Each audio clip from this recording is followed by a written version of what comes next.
गुरक गेले रे भौजी पोखर में देखही गुरक गेले रे ऊपर में तखने बंपारे का गेले रे भाई रे ऊपर में तखने बंपारे का गेले रे भौजी पोखर में देखही गुरक गेले रे भौजी पोखर में देखही गुरक गेले रे भौजी पोखर में देखही गुरक गेले रे भाई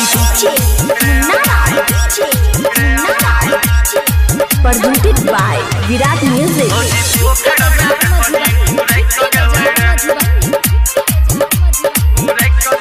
भौजी के होई छै पटाखा से डर डर के मारे काटे लगले थर थर मुझे भाई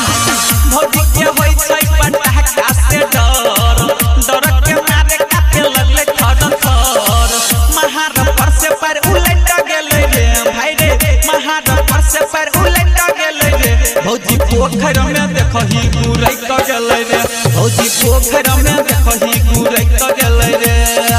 देख के पटाखा भरक गेले रे भाई रे फुटले पटाखा भरक गेले रे भौजी पोखर में देखही गुरक गेले रे भौजी पोखर में देखही गुरक गेले रे भौजी पोखर में देखही गुरक गेले रे भाई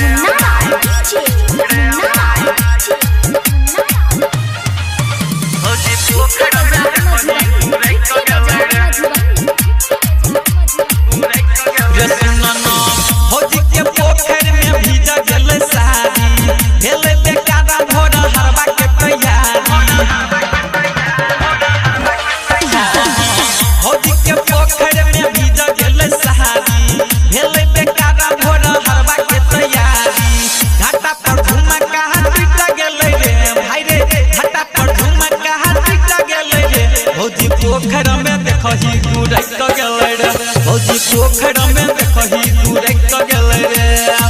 देख के पटाखा भरक गेले रे भाई रे फुटले पटाखा भरक गेले रे भौजी पोखर में देखही गुरक गेले रे भौजी पोखर में देखही गुरक गेले रे भौजी पोखर में देखही गुरक गेले रे भाई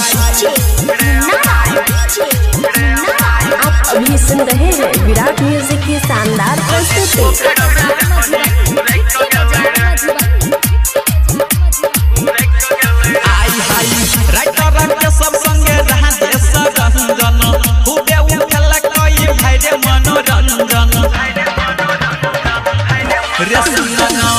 राइटर के सब संगे रहा देश रंजन खूबे उठल कोई भाई रे मनोरंजन राकेश नीरज से रिस गेले रे भाई रे राकेश सत्यम से रिस गेले रे भौजी पोखर में देखही गुरक गेले रे भौजी पोखर में देखही गुरक गेले रे देख के पटाखा भरक गेले रे भाई रे फुटले पटाखा भरक गेले रे भौजी पोखर में देखही गुरक गेले रे भौजी पोखर में देखही गुरक गेले रे भौजी पोखर में देखही गुरक गेले रे संहार के भौजी। Virat music digital recording studio Yamuna Nagar Jagadhri.